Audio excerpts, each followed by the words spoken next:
Minister, thank you for your time. Good to be with you. Are these bills now doomed?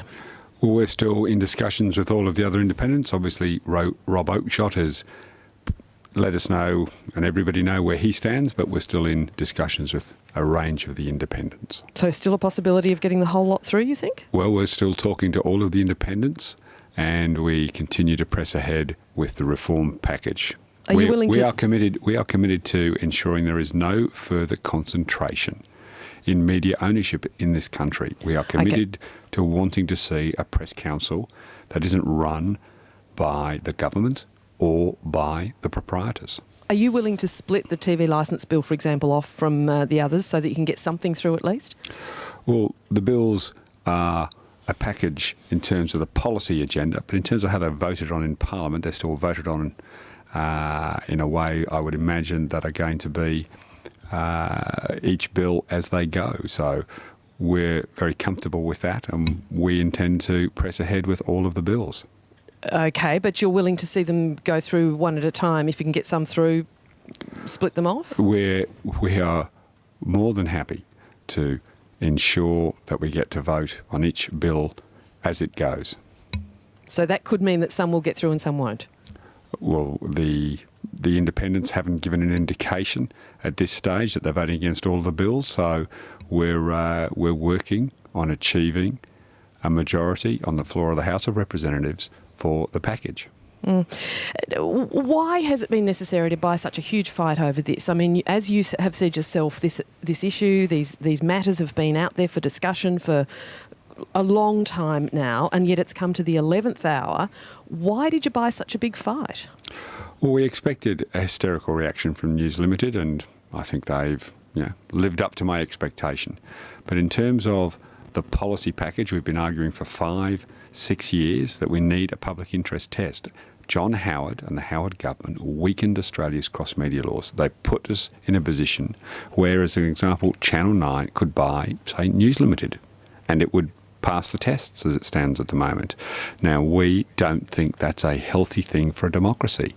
We believe that a vibrant diversity of voices is vital. In fact, is the lifeblood of any democracy. Okay, and so we have that, don't we? We have News Limited, we have Fairfax, we have everything that's on the internet now, and you're to go to the one sort of element here that's really upsetting the newspapers, the public interest advocate, is really not going to make that much difference to the landscape. I think it'll make a difference to the Australian public. I mean, the Australian Press Council in the past has been absolutely a lapdog and a poodle for the proprietors. They've withdrawn funding. I mean, the evidence to the Finkelstein inquiry is quite stunning. You won't have read it in the mainstream press, but the evidence from 2 former chairs and from the current chair all pointed at questions of independence and questions of financing. And some of them were quite dramatically brutal. Okay, I mean, one editor...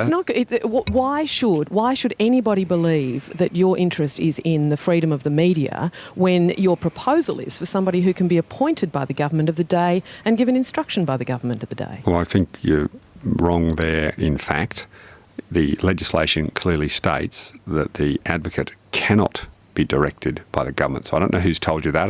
That is the interpretation that everybody is making, that will be the reality. Well, that would be ignoring the black and white legislation that is before the Parliament. Well, to pick up something that somebody said yesterday, what would stop you from giving Nicola Roxon the job as the public interest media advocate, next week, next year?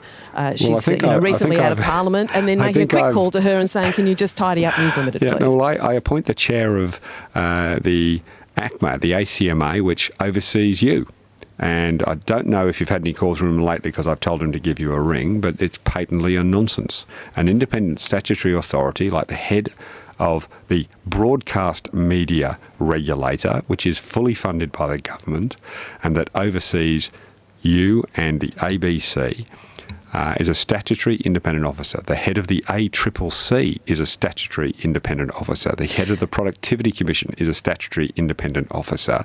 And to suggest all of a sudden that there's this new position that isn't really independent, even though it is a statutory independent officer, is just swallowing a line from the opponents of the bill. Senator Stephen Conroy is with us, the Federal Minister for Communications. Obviously, the media law reform issue is still running hot in Canberra. Minister, how is it then that you have, at this 11th hour, managed to buy such a huge fight that includes the very clear impression that the newspapers in particular are pushing, that this will not be an independent arbiter? Well, as I said, if even you, who are well read in these areas, repeated a completely false position to me when you said so that you you clearly can didn't give this enough direct. time, did you? You clearly didn't give this enough time, did you? The question of whether or not the reporting is accurate to even fool yourself is not about time. It's about the willingness to distort what is in black and white in a piece of legislation. I mean, let me be clear. It's very simple. The advocate has no role, no statutory role or any other sort of role in setting the standards of the Press Council. What it does do is want to make sure that the Press Council actually follows by its own standards. That is a quantumly different position to what is being alleged by some. If the Press Council upholds its own standards, as it hasn't always been able to because the proprietors have treated it like a lapdog, companies have pulled out and withdrawn funding. Companies have said things like, and this is Professor Ken McKinnon, who was the chair of the Press Council. I had an editor say to me, if you promise not to uphold any complaints from my paper, we will double our subscription. Is that a deal? That is how the proprietors currently treat the Press Council. Now, Julian Minister, Disney... if we can, we're just going to run out of time. We're going to crash into the news, unfortunately. But if we can go on to I just want to ask you about the issue of community standards, which it's unclear how that will be determined or established. But why didn't you go for professional standards, which are well documented in the media business? Well, the community expects there to be fairness and accuracy in reporting. The community expects there to be a reasonable treatment of privacy. The community expects there to be a code of journalistic ethics that people will abide by. But that's all in the professional standards, isn't it? These are not unknown concepts. It is reasonable to say that the community standards that are reflected in the Press Council standards, and they're already reflected in the Press Council standards, are perfectly reasonable tests to be looked at. So the suggestion that the advocate can interfere in individual disputes, individual stories, individuals' complaints are completely false. Minister, I can't let you go without asking you the obvious leadership question, which, there's speculation running rife again today. Do you expect Julia Gillard to take the Labor Party to the next election? Absolutely. I mean, I did watch this morning Bob Carr fairly succinctly and directly repudiate the story and made the point that no journalist involved contacted his office and sought comment. So it's fairly hard to deal with when, a journalist doesn't bother even to check his facts, and Bob Carr comes out the next morning and says it is not true. No one even spoke to my office. Okay, Stephen Conroy, I suspect you've got a few meetings to get to, so I'll let you do that. Thanks for your time today. Thanks very much.